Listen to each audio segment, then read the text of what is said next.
وہ لوگ یہاں پہ تشریف لائے۔ ہم پی ایم اے ملتان کے بھی بہت شکر گزار ہیں کہ جنہوں نے آج کی کنونشن کو ہوسٹ کیا۔ آج کا یہ ہمارا کنونشن فالو اپ تھا کہ 24 جولائی کو ہم لوگوں نے کچھ اپنے مطالبات لے کر ہم حکومت کے سامنے پہنچے تھے، اور جن میں سب سے بڑا ہمارا مطالبہ یہ تھا شروع کر دیے ہیں، اور اسی طرح گورنمنٹ کی اور پالیسیز کے اگینسٹ کہ جس کے اندر ڈاکٹرز کی امپلائمنٹ ہے، ڈاکٹرز کی ویکنسیز ختم کرنے کا ہے، ڈاکٹرز کی بہت ساری ایسی چیزیں ہیں کہ جیسے بدلے کے لیے اور ڈاکٹرز کو وکٹمائز کرنے کے لیے پوسٹنگ کی جاتی ہیں، اس کے لیے ڈاکٹرز کی بہت ساری ویکنسیز ابالش کی گئی تھی۔ تو یہ بہت سارے معاملات کے لیے ہم لوگ لاہور میں جمع ہوئے تھے، اور ہم نے گورنمنٹ کو یہ بتایا تھا کہ اگر یہ ہماری چیزیں 16 سپٹمبر تک یہ پوری نہ ہوئیں تو پھر ہم لوگ اپنا کوئی بھی کسی قسم کا لائحہ عمل دینے کے لیے ہم آزاد ہوں گے، اور ہم گورنمنٹ کو پہلے سے بتا چکے ہیں کہ یہ تمام ہمارے جائز مطالبات مانیں۔ میں ایک ایک چیز شروع کروں گا۔ سب سے پہلے یہ ہے کہ ہیلتھ کیئر کمیشن کے ساتھ کہ ہیلتھ کیئر کمیشن نے جو اپنی پالیسیز بنائی ہوئی ہیں اس سے کوئی ہیلتھ کیئر سروسز بہتر نہیں ہوتی، بلکہ اس سے ڈاکٹرز کو ڈسکریجمنٹ ہوتی ہے کہ وہ اپنی پرائیویٹ پریکٹس کریں۔ حالانکہ اس وقت سچویشن یہ ہے کہ مور دین 60 to 70% جو ہیلتھ سروسز ہے وہ پرائیویٹ سیکٹر دے رہا ہے، اور پرائیویٹ سیکٹر کے لیے مشکلات در مشکلات کریٹ کی جا رہی ہیں۔ ایک اور جو ابھی ہیلتھ کیئر کمیشن کے لیے ہم نے اپنی سفارشات تیار کر لی ہیں، ہم لوگ next week health care commission کو اپنی وہ سفارشات دیں گے کہ جن کے مطابق گراؤنڈ ریالٹیز کو اور ملک میں فیسلٹیز اور جو مین پاور ہے اس کی پراپر ٹائپ کی ڈسٹریبیوشن کے ساتھ ہم اپنے اسپتال کس طرح چلا سکتے ہیں۔ اگر ہیلتھ کیئر کمیشن نے ہماری یہ کوئی بھی مطالبہ ہمارا نہ مانا تو اس کے بعد جو اگلا دھرنا ہوگا وہ پھر شاید پہلے سے زیادہ شدید ہوگا۔ اسی درمیان کے اندر ایک اور چیز جو گورنمنٹ کی طرف سے آئی ہے وہ ہے point of sales installation to the doctors. آپ یہ دیکھیے کہ ڈاکٹرز جن نامساعد حالات کے اندر سروسز پرووائڈ کر رہے ہیں انہی کو مانیٹر کیا جا رہا ہے، جبکہ باقی کسی طبقے کے لیے پی او ایس نہیں لگایا جا رہا۔ وہ سمجھ یہ رہے ہیں کہ ڈاکٹرز بہت سافٹ ٹارگٹ ہیں اور ہم ان کو جتنا چاہے دبا لیں۔ آپ یہ یاد رکھیں کہ ڈاکٹرز، چونکہ ہمارا پی ایم اے کا کبھی یہ نہیں رہا کہ مریض سفر کرے، لیکن اگر ڈاکٹرز کو اتنا زیادہ پش ٹو دا دیوار کیا جائے گا تو اس وقت ڈاکٹرز اپنے تمام طرح کے اپنے حقوق کے تحفظ کے لیے ہر قدم اٹھانے پر مجبور ہوں گے، اور اس میں وہ جائز بھی ہوں گے کہ جو وہ قدم اٹھا رہے ہیں وہ اپنی عزت، اپنی تکریم، اپنی آزادی کے لیے اٹھائیں گے۔ آپ دیکھیے کہ گورنمنٹ کی ایک اور یہ چیز ہے کہ اب بہت سارے اسپتال ری ویمپنگ کی نام کے اوپر خراب ہو چکے ہیں، اور بہت سارے اسپتالوں کے اندر سروسز سسپینڈڈ ہیں۔ جب کبھی انہوں نے ریویمپنگ کرنی ہوتی ہے تو اس کا طریقہ یہ ہے کہ پہلے آلٹرنیٹ ارینجمنٹس کریں، وہاں پہ شفٹ کریں اور سپیڈی اس کو ریویمپنگ کریں، اور وہاں پہ کریں جہاں ریویمپنگ کی ضرورت ہے۔ اور اس کے لیے ڈاکٹرز جو وہاں پہ سرو کر رہے ہیں وہ ایک میجر سٹیک ہولڈر اور میجر ایڈوائزرز ہوتے ہیں۔ جو لوگ اپنے دفتروں میں بیٹھ کے بابوؤں والا کام کر رہے ہوتے ہیں وہ آ کے جب یہ ڈیسیژنز کریں گے تو وہی حالات ہوں گے جیسے حالات سہیوال کے اندر ہوئے،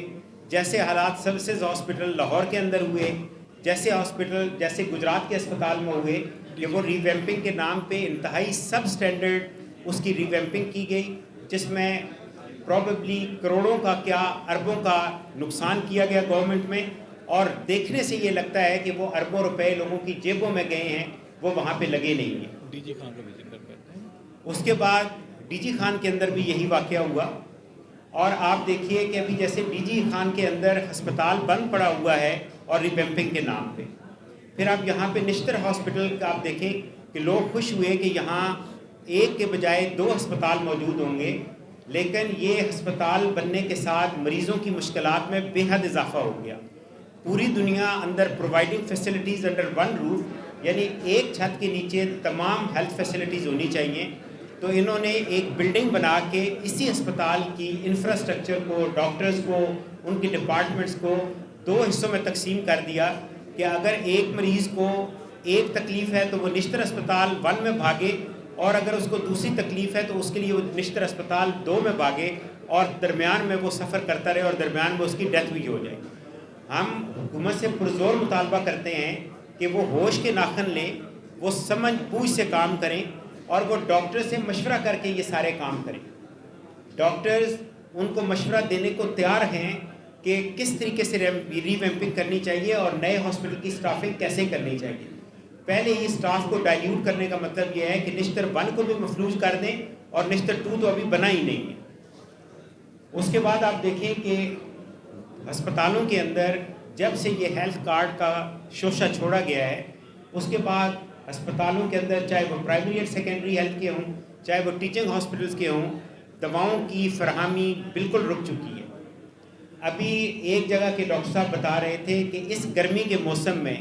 جب کہ آئی وی فلوئڈز یعنی جو ڈرپیں کہلاتی ہیں وہ موجود ہی نہیں ہیں، اور وہاں کا جو لوکل پرچیز کا فنڈ ہے وہ صرف آئی وی فلوئڈ لینے پہ ہی ختم ہو رہا ہے۔ اس کے ساتھ ساتھ آپ دیکھیے کہ ابھی ہم جی اور پورے پنجاب کے اندر نئی دواؤں کے لیے ٹینڈر بھی نہیں ہو رہے۔ آپ دیکھیے کہ کہا یہ گیا تھا کہ جب یہ دوسری چیزیں آئیں گی تو اس کے ساتھ ہیلتھ کا نظام بہتر ہوگا، لیکن اس کے بعد سارے ہیلتھ کا نظام چوپٹ ہو چکا ہے۔ پھر آپ دیکھیے کہ ڈاکٹروں کی قسمت کے فیصلے بابو لوگ بیٹھ کے اپنے دفتروں میں کرتے ہیں بغیر یہ سوچے ہوئے کہ اس سے عوام کو کتنا نقصان ہونا ہے۔ پوری دنیا کے اندر continuity of treatment by a certain physician ہوتا ہے کہ اگر ایک ڈاکٹر ایک جگہ کے اوپر موجود ہے تو وہاں کے لوگ اس ڈاکٹر کے سے جو علاج کرا رہے ہوتے ہیں ان کو ایک کنٹینیوٹی آف ٹریٹمنٹ ملنی چاہیے، لیکن یہاں پہ جو کوئی بولتا ہے اس کو اس چیز کا وکٹم بناتے ہوئے وہ لوگ اسے پوسٹ کر دیتے ہیں، اور نہ کبھی کسی ڈاکٹر سے نہ کبھی کسی سینئر ڈاکٹر سے مانا گیا ہے۔ اس کے بعد ایک اور دیکھیں کہ ڈاکٹروں کی کارکردگی کو بھی انہوں نے بابوؤں کے زیر سایہ کرنے کے لیے ایک ACR کا نظام بھی نیا وضع کیا ہے۔ حالانکہ ایک پروفیشنل بندے کو دیکھنا ہو، جج کرنا ہو کہ اس کی پروفیشنل کیپیبلٹیز کیسی ہیں تو وہ دوسرا پروفیشنل جج کرتا ہے۔ مثلا اگر ایک ٹیچنگ سٹاف کا ڈاکٹر ہے جو کہیں پڑھا رہا ہے تو اس کی جب ACR لکھی جائے گی تو اس کا سینئر لکھے گا اور پھر پرنسپل لکھے گا۔ پوری طور پہ یہ غلط بات ہے۔ آپ دیکھیں کہ ہمارے ہاں ڈاکٹرز کو مزید تعلیم حاصل کرنے سے بھی روکا جا رہا ہے سینٹرل انڈکشن پالیسی کے نام سے۔ اب دیکھا جائے تو جو college of physician and surgeons ہیں یا ڈفرینٹ یونیورسٹیز ہیں ان کی گائیڈ لائنز کے مطابق ایک جو سپروائزر ہے وہ ایٹ اے ٹائم 8 اسٹوڈنٹس کو پوسٹ گریجویٹ اسٹوڈنٹس کو لک آفٹر کر سکتا ہے، لیکن ہمارے ہاں جو پوسٹ گریجویٹس کی ویکنسیز ہیں وہ اتنی کم کر دی گئی ہیں اور اس کے لیے جو کرائٹیریا بنایا گیا ہے اس پہ بھی ہر ڈاکٹر کو ایکول اپرچونٹی نہیں مل رہی۔ ہم یہ گورنمنٹ سے دوبارہ مطالبہ کرتے ہیں کہ یہ CIP یعنی سینٹرل انڈکشن پالیسی کو ختم کیا جائے۔ پوسٹ گریجویشن کے لیے جو سپروائزر ہے اور جو انسٹیٹیوشنز ہیں ان کو آزادی دی جائے کہ وہ اپنے ٹرینیز خود سلیکٹ کریں۔ کسی طرح بھی سینٹرلی گورنمنٹ کو، کسی گورنمنٹ کے ادارے کو، کسی منسٹر کو، کسی منسٹری کو، کسی سیکٹری کو یہ اختیار نہیں ہونا چاہیے کہ وہ پوسٹ گریجویٹ ٹرینیز کی سلیکشن کریں۔ سلیکشن کا اختیار صرف اور صرف سپروائزر اور اس انسٹیٹیوشن کو ہونا چاہیے۔ اب میں ذرا جو POS ہے یعنی پوائنٹ آف سیلز، اس کے بارے میں ذرا تفصیل سے یہ بتانا چاہوں گا کہ دیکھیے کوئی بھی ڈاکٹر اپنی انکم کو ڈکلیئر کرنے سے گھبراتا نہیں ہے، لیکن یہ کیا وجہ ہے کہ پوائنٹ آف سیلز نہ آپ تاجروں پہ لگا سکیں، نہ آپ کسی اور الیکٹرانکس والوں پہ لگا سکیں۔ پاکستان کے کسی بھی شعبے میں جیسے دوسرے سروس پرووائڈرز ہیں یا دوسرے کنسلٹنٹس ہیں جس میں ہمارے وکلاء حضرات موجود ہیں، جس میں ہمارے آرکیٹیکٹس موجود ہیں، جس میں دوسرے IT کے اندر جو لوگ موجود ہیں وہ ہیں، انجینئرز ہیں، بہت بڑی بڑی کنسلٹنسی فرمز بنی ہوئی ہیں، کسی کو پوائنٹ آف سیلز نہیں لگایا جا رہا۔ ڈاکٹرز کے اوپر اس لیے لگایا جا رہا ہے کہ ڈاکٹرز آلریڈی بہت اچھا ٹیکس پے کرنے والے لوگ موجود ہیں، اور آج کل موجودہ گورنمنٹ کا یہ طریقہ رہ گیا ہے کہ جو آلریڈی قانون کے اوپر عمل کر رہا ہے اس کو نچوڑا جائے تاکہ وہ بھی قانون کے اوپر عمل کرنا چھوڑ دیں۔ ہم گورنمنٹ کے اوپر یہ واضح کر دینا چاہتے ہیں کہ اگر صرف اور صرف ڈاکٹرز کے لیے جو پوائنٹ آف سیلز لگایا گیا تو ڈاکٹرز اپنی ایکسٹریم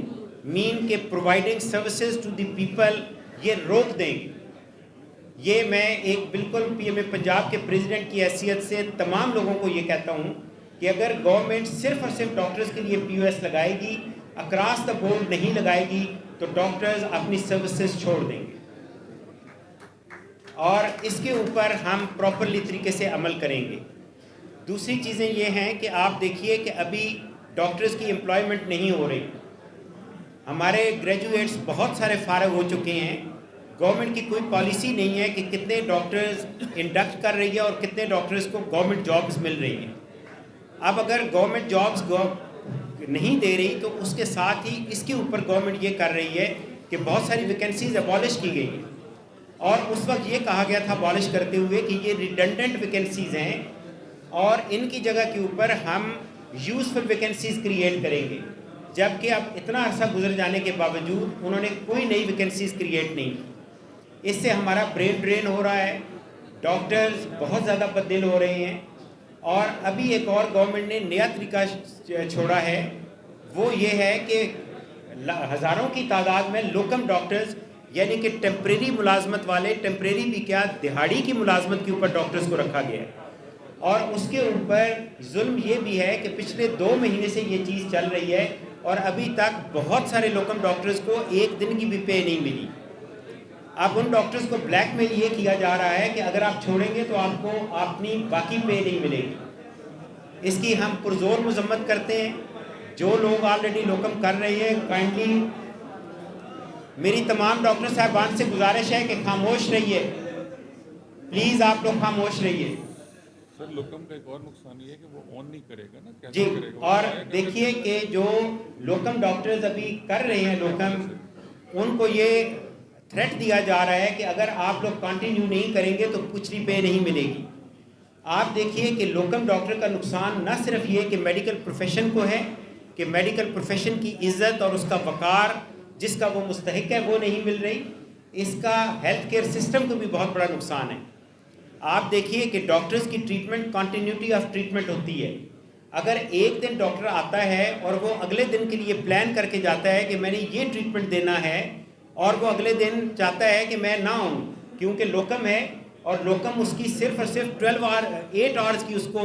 دیتا ہے کہ جی آپ کی 8 آورز کی پابندی ہے, آپ نے یہ 8 گھنٹے ڈیوٹی کرنی ہے. اگلے دن وہ نہیں آتا یا کسی اور جگہ پہ جوائن کر لیتا ہے تو ہی از فری. دس مین کہ لوگوں کی جو ہیلتھ کیئر ہے وہ بہت زیادہ سفر کرے گی. تو ہم لوکم کو as a P M A we totally reject. Locum صرف اور صرف ہوتی ہے کہ اگر کوئی ڈاکٹر لیو پہ جا رہا ہے, وہ 2-3 دن کے لیے موجود نہیں ہے, تو اس کے لوڈ کو برداشت کرنے کے لیے ڈاکٹر رکھا جاتا ہے. لوکم کبھی بھی پرماننٹلی کسی ہسپتال کے اندر نہیں رکھا جاتا. یہ عوام کو بے وقوف بنایا جا رہا ہے, یہ لوگوں کو بے وقوف بنایا جا رہا ہے. تو برائے مہربانی ہم عام لوگوں سے بھی اور میڈیا سے بھی ہم اپیل کریں گے کہ لوکم کے نقصانات کے اوپر عوام کو آپ ایجوکیٹ کریں. اور جو اپائنٹمنٹ ہے وہ پبلک سروس کمیشن کے تھرو ہو, اور اگر پبلک سروس کمیشن کے درمیان ہے تو آپ اتنے پیریڈ کے لیے ڈاکٹر کو کانٹریکٹ پہ رکھیں, اور جب اس کی selection Punjab public service commission کے تھرو ہو جاتی ہے تو اس کی وہ جو ایکسپیرینس اس نے گورنمنٹ جاب میں گزارا ہے, چاہے کسی بھی نامینیشن کے اندر گزارا ہے, وہ اس کی as a job, as a continued job اس کی ریکگنائز ہونی چاہیے.